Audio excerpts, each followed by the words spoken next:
तुम आओ कि मिलकर आसमान छू लें। तुम आओ कि मिलकर आसमान छू लें, अपनी चाहत का कीर्तिमान छू लें। तुम आओ कि मिलकर आसमान छू लें। तुम आओ कि मिलकर आसमान छू लें, अपनी चाहत का कीर्तिमान छू लें। अपनी चाहत का कीर्तिमान छू लें। इंतजार में है बुलंदी तुम्हारे, इंतजार में है बुलंदी तुम्हारे, कि मिलकर दोनों प्रतिमान छू लें। इंतजार में है बुलंदी तुम्हारे, कि मिलकर दोनों प्रतिमान छू लें। कि मिलकर दोनों प्रतिमान छू लें। इंतजार में है बुलंदी तुम्हारे, इंतजार में है बुलंदी तुम्हारे, कि मिलकर दोनों प्रतिमान छू लें। तुम आओ कि मिलकर आसमान छू लें। तुम आओ कि मिलकर आसमान छू लें, अपनी चाहत का कीर्तिमान छू लें। तुम आओ कि मिलकर आसमान छू लें, अपनी चाहत का कीर्तिमान छू लें। अपनी चाहत का कीर्तिमान छू लें। देश को जो कुछ चाहिए, देश को जो कुछ चाहिए वो हम तुम दें। देश को जो कुछ चाहिए वो हम तुम दें, आज अंतर मन से संविधान छू लें। देश को जो कुछ चाहिए वो हम तुम दें। देश को जो कुछ चाहिए वो हम तुम दें, आज अंतर मन से संविधान छू लें। आज अंतर मन से संविधान छू लें। इंतजार में है बुलंदी तुम्हारे, इंतजार में है बुलंदी तुम्हारे, कि मिलकर दोनों प्रतिमान छू लें। कि मिलकर दोनों प्रतिमान छू लें। तुम आओ कि मिलकर आसमान छू लें। तुम आओ कि मिलकर आसमान छू लें, अपनी चाहत का कीर्तिमान छू लें। तुम आओ कि मिलकर आसमान छू लें, अपनी चाहत का कीर्तिमान छू लें। देश को जो कुछ चाहिए, देश को जो कुछ चाहिए वो हम तुम दें। देश को जो कुछ चाहिए वो हम तुम दें, आज अंतर मन से संविधान छू लें। आज अंतर मन से संविधान छू लें, अपनी चाहत का कीर्तिमान छू लें। कि मिलकर दोनों प्रतिमान छू लें। कि मिलकर दोनों प्रतिमान छू लें, आज अंतर मन से संविधान छू लें। आज अंतर मन से संविधान छू लें। हसरतें सबों की अब रोज पूरी हों। हसरतें सबों की अब रोज पूरी हों, मिलकर चांद तारों का जहान छू लें। हसरतें सबों की अब रोज पूरी हो, मिलकर चांद तारों का जहान छू लें। तुम आओ कि मिलकर आसमान छू लें। तुम आओ कि मिलकर आसमान छू लें, अपनी चाहत का कीर्तिमान छू लें। तुम आओ कि मिलकर आसमान छू लें, अपनी चाहत का कीर्तिमान छू लें। इंतजार में है बुलंदी तुम्हारे, इंतजार में है बुलंदी तुम्हारे, कि मिलकर दोनों प्रतिमान छू लें। इंतजार में है बुलंदी तुम्हारे, कि मिलकर दोनों प्रतिमान छू लें। तुम आओ कि मिलकर आसमान छू लें। तुम आओ कि मिलकर आसमान छू लें, अपनी चाहत का कीर्तिमान छू लें। जहाँ जहाँ हम रहें वहाँ जन्नत रहे। जहाँ जहाँ हम रहें वहाँ जन्नत रहे, चलो मिलकर स्वर्ग का सामान छू लें। जहाँ जहाँ हम रहें वहाँ जन्नत रहे, जहाँ जहाँ हम रहें वहाँ जन्नत रहे, चलो मिलकर स्वर्ग का सामान छू लें, चलो मिलकर स्वर्ग का सामान छू लें। इंतजार में है बुलंदी तुम्हारे, इंतजार में है बुलंदी तुम्हारे, कि मिलकर दोनों प्रतिमान छू लें। तुम आओ कि मिलकर आसमान छू लें, तुम आओ कि मिलकर आसमान छू लें। अपनी चाहत का कीर्तिमान छू लें, अपनी चाहत का कीर्तिमान छू लें। देश को जो कुछ चाहिए, देश को जो कुछ चाहिए वो हम तुम दें, देश को जो कुछ चाहिए वो हम तुम दें। आज अंतर मन से संविधान छू लें, आज अंतर मन से संविधान छू लें। तुम आओ कि मिलकर आसमान छू लें, तुम आओ कि मिलकर आसमान छू लें। अपनी चाहत का कीर्तिमान छू लें, अपनी चाहत का कीर्तिमान छू लें। जहाँ जहाँ हम रहें, जहाँ जहाँ हम रहें वहाँ जन्नत रहे, जहाँ जहाँ हम रहें वहाँ जन्नत रहे। चलो मिलकर स्वर्ग का सामान छू लें, चलो मिलकर स्वर्ग का सामान छू लें। इंतजार में है बुलंदी तुम्हारे, इंतजार में है बुलंदी तुम्हारे, कि मिलकर दोनों प्रतिमान छू लें, कि मिलकर दोनों प्रतिमान छू लें। तुम आओ कि मिलकर आसमान छू लें, तुम आओ कि मिलकर आसमान छू लें। अपनी चाहत का कीर्तिमान छू लें, अपनी चाहत का कीर्तिमान छू लें। पिछले एपिसोड में सवाल पूछा गया था कि वरीयता के आधार पर उनका नाम बताएं जिन्होंने प्रधानमंत्री का पद भी सुशोभित किया और वो कभी भी थे। कुछ नाम अटल बिहारी वाजपेयी के आए और कुछ नाम वीपी सिंह यानी विश्वनाथ प्रताप सिंह के नाम आए।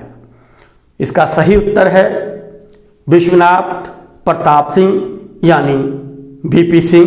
वीपी सिंह अटल बिहारी वाजपेयी से पहले प्रधानमंत्री देश के हुए और इसका सही उत्तर शानुर रहमान साबरी ने दिया था, लेकिन शानुर रहमान साबरी को साहित्य संसद की तरफ से विजय घोषित एक बार किया जा चुका है और नियम के तहत इतनी जल्दी दोबारा जिनको विजयश्री घोषित किया गया है उन्हें कम से कम 5 वीडियो के बाद ही दोबारा विजयश्री घोषित किया जाएगा, खिताब दिया जाएगा। लेकिन शानुर रहमान का जवाब सही था और सबसे पहले उन्होंने दिया, इसके लिए हम उन्हें मुबारकबाद देते हैं। लेकिन आज जो है एक सवाल और बढ़ गया है और इस एपिसोड में यानी आज के एपिसोड में 2 सवाल होंगे और 2 लोगों को जवाब दे सकते हैं और जो इनमें से दोनों में से अगर कोई व्यक्ति सबसे पहले और सही जवाब देता है तो उनको दोनों पुरस्कार उनको भी मिल सकता है। एक आपने अभी गज़ल सुनी और अब एक कहानी सुनेंगे।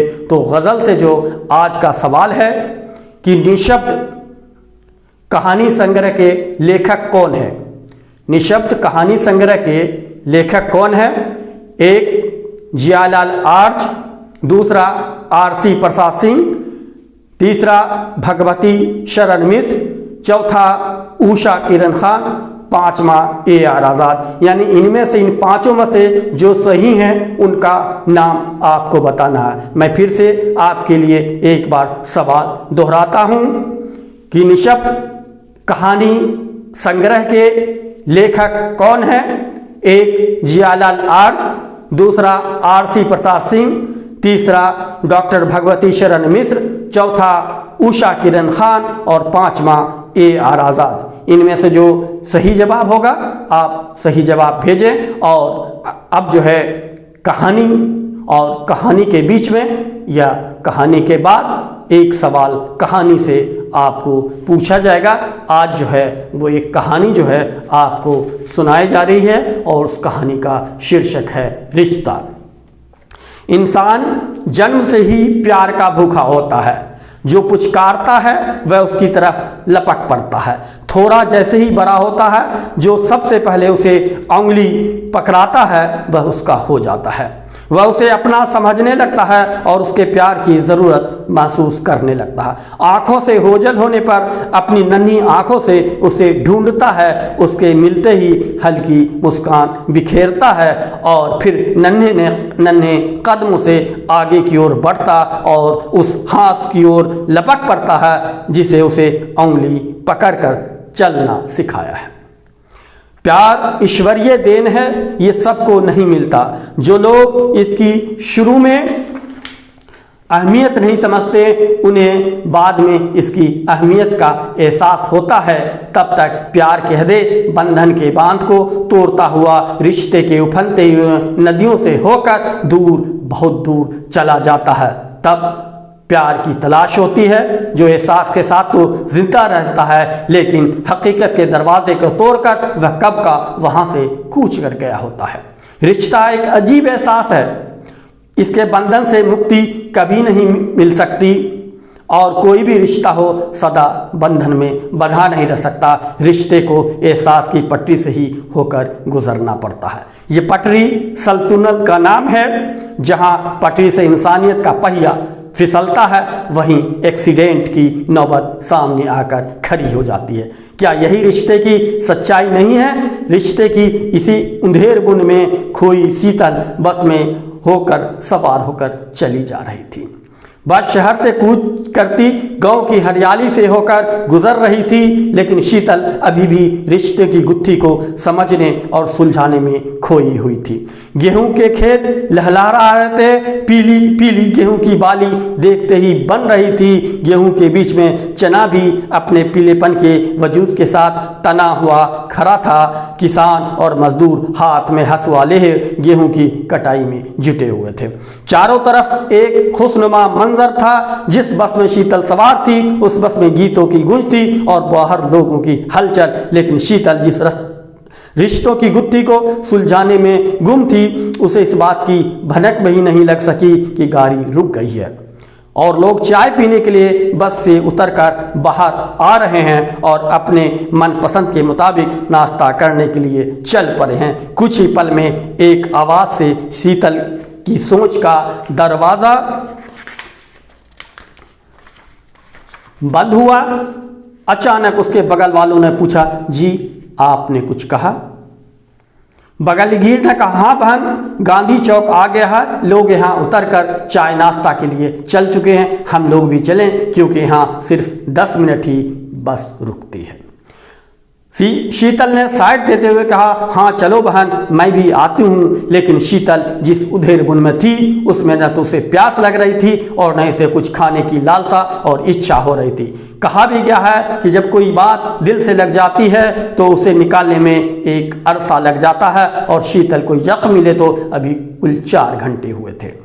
शीतल याद करती हुई अचानक इतनी खुश हो जाती है कि वो मुस्कुराने लगती है। बस में बैठी अकेली वह उस अतीत में खो जाती है जब उसके मायके से टेलीफोन आता है। उस टेलीफोन पर शादी की खबर से वह आह्लादित हो जाती है। शादी भी प्यारे भाई की शादी, ये तो किसी भी बहन के लिए दोगुनी खुशी की बात होती है। शादी में वह भी देरी कहाँ, अगले 2 हफ्ते जाते जाते कितनी देर लगती है।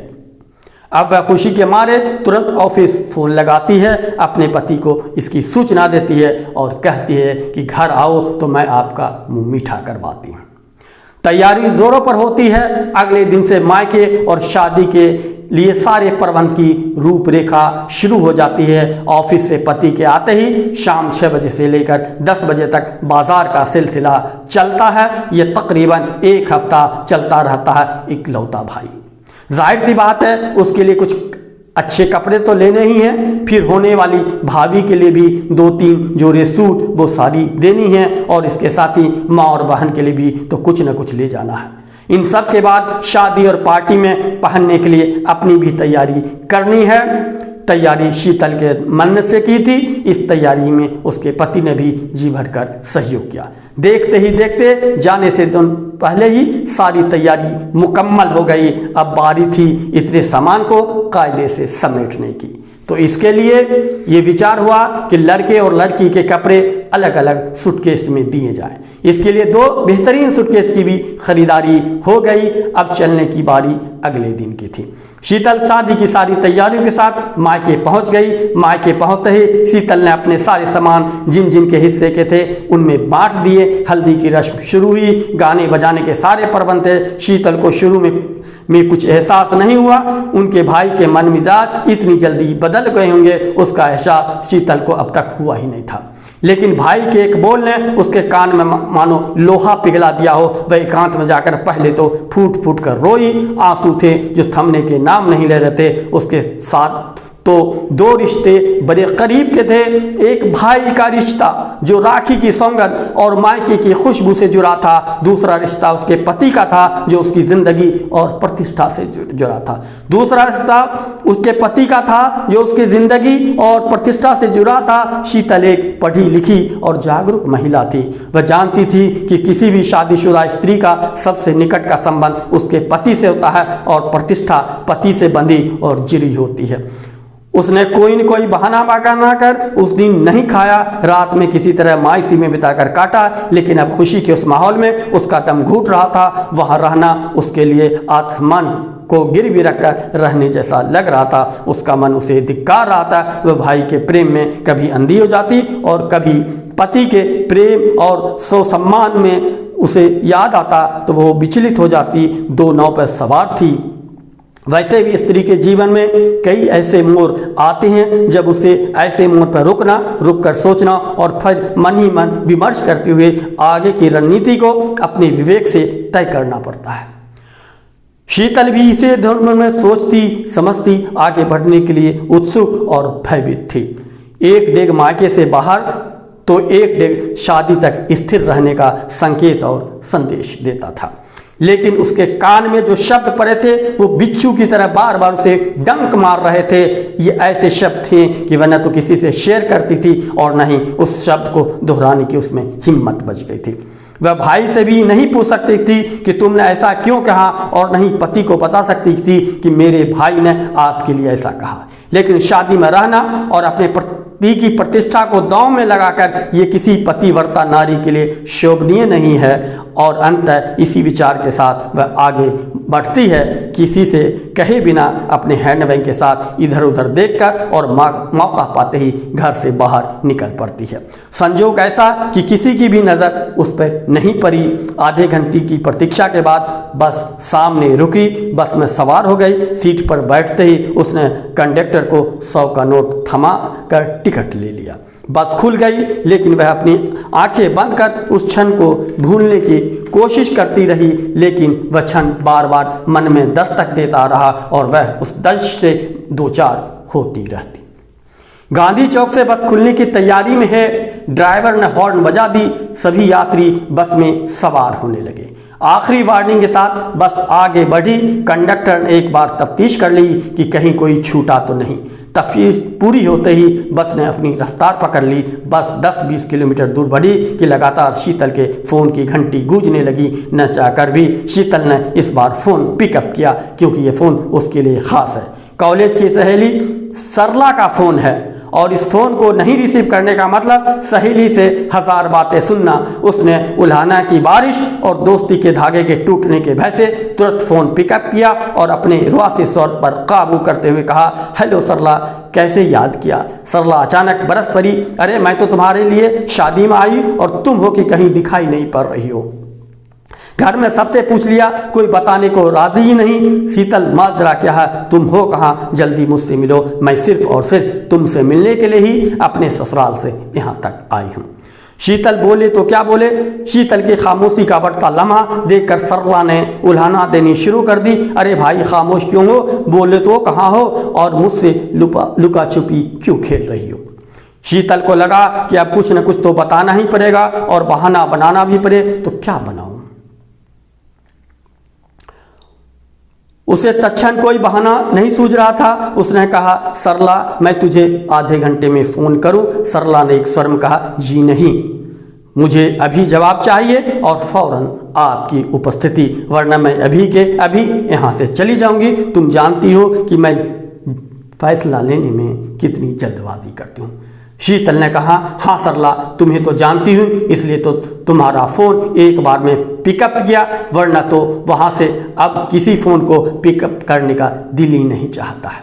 सरला ने स्वर धीमा करते हुए पूछा, अरे क्या बात कह रही हो, तुम तो शादी में इतनी खुश थी, इतने दिनों तक बाजार किए, सबके लिए सब कुछ लाया, और आखिर अचानक ऐसा क्या हुआ कि तुम इस तरह की बात कर रही हो।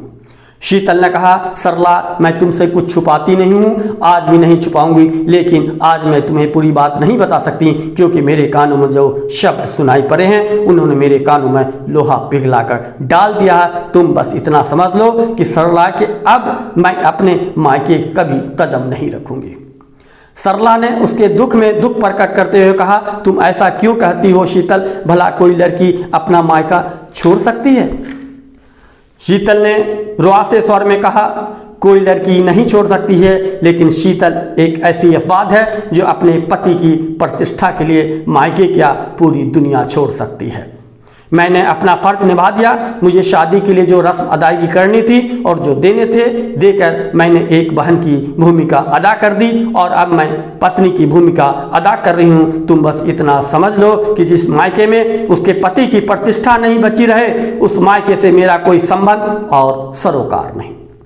शीतल यह कहकर फूट फूट कर रोने लगी, और शीतल के कहे ये शब्द, जिस मायके में उसके पति की प्रतिष्ठा नहीं बची रहे, उस मायके से मेरा कोई संबंध नहीं, पूरे बस में गूंजने लगी।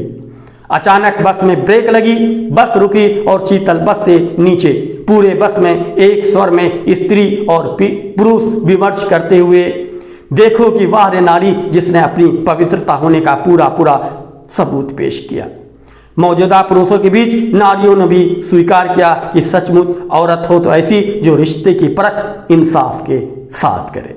जी है, अभी यह कहानी रिश्ता आपने सुनी, और इस कहानी में यानी इस कहानी रिश्ते में जो आज का सवाल है कि शीतल की सहेली का नाम क्या है, और आपको इसका जवाब हमारे व्हाट्सएप नंबर 9643709089 पर देना है, और उत्तर जो है वो जल्दबाजी में देने की कोशिश करें।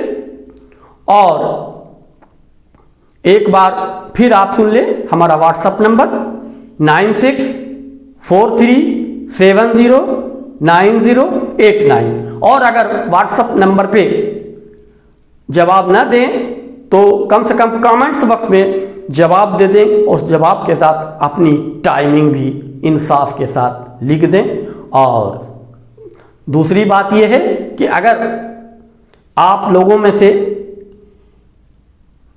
सब्सक्राइब नहीं किया है तो आप लोग जल्द से जल्द सब्सक्राइब कर लें और बेल आइकॉन की दबा के, ताकि सबसे पहले नोटिफिकेशन आप तक पहुंच जाए, हमारा वीडियो आप तक पहुंच जाए और आप साहित्य संसद के विजय श्री घोषित हुए। हमारे लिए आपकी शुभकामनाएं, और आप अपने मित्रों को भी ये सूचना दें और उन्हें प्रोत्साहित करें कि साहित्य संसद में भाग लें, अपनी रुचि दिखाएं।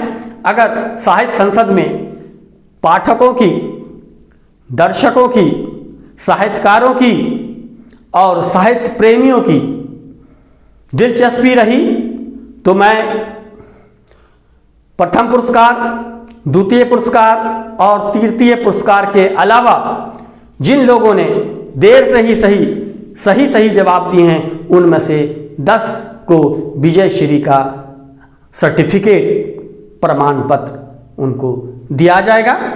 तो आप कोशिश करें कि ये खबर अपने मित्रों तक पहुंचाएं और अपने जानने वाले को कहें कि वो साहित्य संसद को सब्सक्राइब कर लें। इससे जुड़े ये देश का साहित्य का चैनल है और इसे हम लोग सब मिलकर समृद्ध करने की कोशिश करें और ये साहित्य का एक उजाला बने, राष्ट्रीय उजाला बने, साहित्य का एक प्रतीक बने और वास्तव में ये जैसा इसका नाम है साहित्य संसद, तो वो साहित्य की सही माने में ये संसद बने और साहित्य यहीं से गूंजे और पूरी दुनिया में साहित्य का एक अपना नाम और मुकाम हो और हिंदुस्तान का साहित्य जो है पूरे दुनिया में झंडा फहराए, शीर्ष पर रहे। यही हमारी मनोकामना है और यही हमारी शुभकामना है। तो हमारे साथ जो है साहित्य संसद से जुड़े रहें, सब्सक्राइब करें। सब्सक्राइब इसलिए करना जरूरी है कि सब्सक्राइब नहीं करेंगे नोटिफिकेशन नहीं मिलेगा और आप जो है फिर वीडियो जो है वो देख पाएंगे कि नहीं देख पाएंगे। तो इसलिए सबसे बेहतर तरीका यह है कि आप सब्सक्राइब कर लें साहित्य संसद को और अपने मित्रों को भी बताएं, वीडियो उनको शेयर करें और कहें कि ये साहित्य संसद देखिए, साहित्य संसद से जुड़िए, साहित्य संसद को सब्सक्राइब कीजिए ताकि आपको नोटिफिकेशन मिले और आप भी विजय श्री घोषित होइए। और फिर इन्हीं उम्मीदों और शुभकामनाओं के साथ मैं आपका दोस्त AR आज़ाद और आज हम इस वीडियो के साथ विदा लेते हैं और फिर अगले एपिसोड में हम आपसे मिलेंगे और फिर हम किसी विषय पर चर्चा करेंगे और आपको बताएंगे कि इनमें से इन गज़ल और कहानी में जो 2 प्रश्न पूछे गए थे उन दोनों प्रश्न के उत्तर देने वाले विजय श्री कौन घोषित हुए हैं और उस प्रश्न का सही जवाब क्या था। तो मुझे दीजिए इजाज़त, आदाब।